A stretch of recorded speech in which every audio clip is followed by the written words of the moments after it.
Praise the lord. Good morning. మన ప్రభువును రక్షకుడైన యేసుక్రీస్తు పరిశుద్ధ నామములో యేసుతో అనుదినము అని ఈ పరిచర్య ద్వారా దేవుని యొక్క శ్రేష్టమైన వాక్యం వింటున్నా మీ అందరికీ నా హృదయపూర్వక వందనములు. నా ప్రియ సహోదరి సహోదరుడా, ఈరోజు దేవుడు మనతో మాట్లాడుతున్న మాటను శ్రద్ధగా ధ్యానించుకోబోయే ముందుగా ప్రార్థన చేసుకుందాం. సర్వోన్నతుడా, సర్వాధికారి, సర్వ సృష్టికి కారణభూతుడైన మా ప్రియ పరలోక తండ్రి, ఇదిగో నీ కుమారులుగా నీ కుమార్తెలుగా నీ సన్నిధిని మా గృహాల్లోనికి ఆహ్వానించుకుంటున్నాం తండ్రి. నీవే మాతో ఉండండి. మా గృహానికి అధిపతిగా, రక్షకుడిగా, విమోచకుడిగా మీరే ఉండి మమ్మల్ని బలపరచమని, ఈ వాక్యం వింటున్న ప్రతి ఒక్కరిని పేరు పేరుని మీరే దీవించి ఆశీర్వదించమని యేసు శక్తి గల నామములో ప్రార్థించి వేడుకొని పొందుకొనుచున్నాం మా యెహోవా తండ్రి. ఆమేన్. God bless you. దేవుడు ఈరోజు మనతో మాట్లాడుతున్న మాట ఏంటంటే, ఆపదలు కష్ట నష్టాలు అందరికీ వస్తాయా? ఓన్లీ అవినీతిమంతులకే వస్తాయా? నీతిమంతులకి కూడా వస్తాయా అంటే, ప్రతి ఒక్కరికి కూడా ఆపదలు వస్తాయి.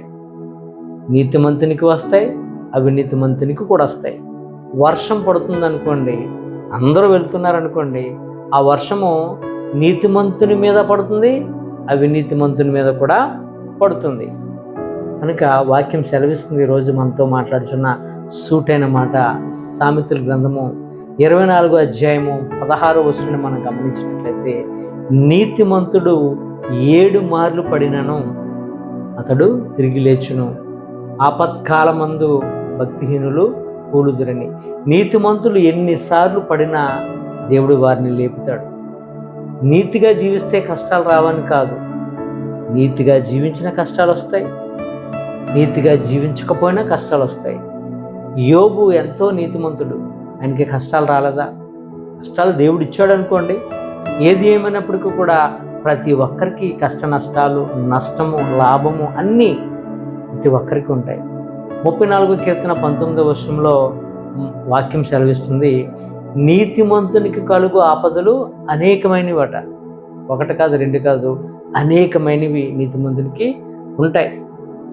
వాటన్నిటి నుంచి, ఆ ఆపదలన్నిటి నుంచి కూడా యెహోవాని విడిపిస్తాడు. ఎందుకంటే యెహోవా యొక్క కనుదృష్టి ఎవరి మీద ఉంటుందంటే, మరి ముఖ్యంగా నీతిమంతుల మీదనే ఆయన కనుదృష్టి ఉంటుంది.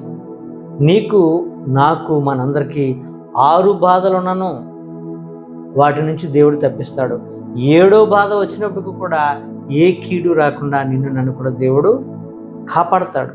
అనేకమైన శ్రమల నుంచి మనం నీతిగా ఉంటే పడిపోతాం, దెబ్బ తగులుతుంది, కానీ ప్రాణాపాయం ఏమీ ఉండదు.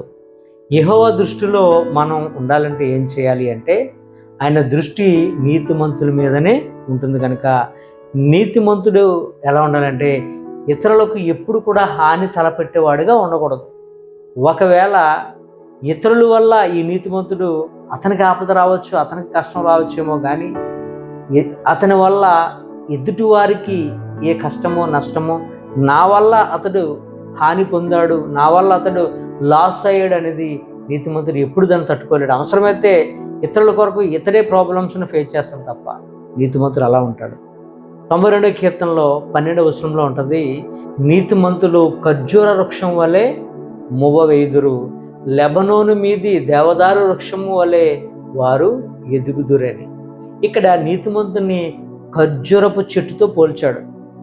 నీతిమంతుడు ఎలా ఉంటాడంటే, ఖర్జూరపు చెట్టు చూడండి, దానికి అనేకమైన ఫ్రూట్స్ ఉంటాయి.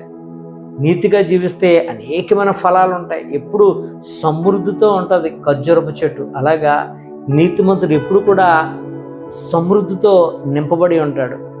ఈ యొక్క ఖర్జూరపు చెట్టును నీతిమంతుడితో ఎందుకు పోల్చాడంటే, ఖర్జూరపు చెట్టు యొక్క స్థితిని ఒకసారి మనం గమనిస్తే, ఈ చెట్టు ఎడారి ప్రాంతంలో పెరిగే ఒక విధమైన వృక్ష ఫలం. దీన్ని పామ్ ఫ్యామిలీకి చెందినదిగా చెప్తారంటే, తాడి చెట్టు, ఈత చెట్టు ఇవన్నీ కూడా పామ్ ట్రీస్ ఉంటాయి కదా, ఆ కోవకు చెందిన చెట్టు. ఇందులో మేలు ఫిమేలు కూడా, తాడి చెట్టులో మేలు ఫిమేల్ ఎలా ఉంటుందో, ఈ యొక్క ఖర్జూరపు చెట్టులో కూడా మేలు ఫిమేల్ అనేవి ఉంటాయి. అది పెరుగుదల 5-6 సంవత్సరాల్లో వస్తుంది, ఆ పెరుగుదల వస్తుంది. అప్పుడు దాని యొక్క కాపు ఎక్కువగా ఫలిస్తుంది. ఆ ఫలించిన తర్వాత అది ఇంకా ఎప్పుడు కాస్తూనే ఉంటుంది, సమృద్ధితో నింపబడుతూనే ఉంటుంది. దీని యొక్క లైఫ్ స్పాన్ మనం చూసినట్లయితే ఇంచుమించుగా 100 లేక 120 సంవత్సరాల పైనే దీని యొక్క లైఫ్ స్పాన్, దాని యొక్క జీవితకాలం. అంత గొప్పగా దీని యొక్క చరిత్ర ఉంది. దాని వేర్లు కూడా ఎలా ఉంటాయంటే చాలా లోతు వరకు నాటబడి ఉంటాయి. ఎన్ని గాలులు వచ్చినప్పటికీ కూడా అది రివ్వున నేలకి ఇలాగా తగిలి మళ్ళా నిఠారుగా నిలబడుతుంది. ఎన్ని అడ్డులు వచ్చినా, ఎన్ని తుఫాన్లు వచ్చినా, ఎంత వర్షం పడినా, ఎంత గాలులు వచ్చినప్పుడు కూడా, ఇలా అలలు కొట్టినప్పటికీ కూడా, గాలి వీసినప్పటికీ కూడా, అది భూమికి టచ్ అయినప్పటికీ కూడా నిటారుగా నిలబడుతుంది.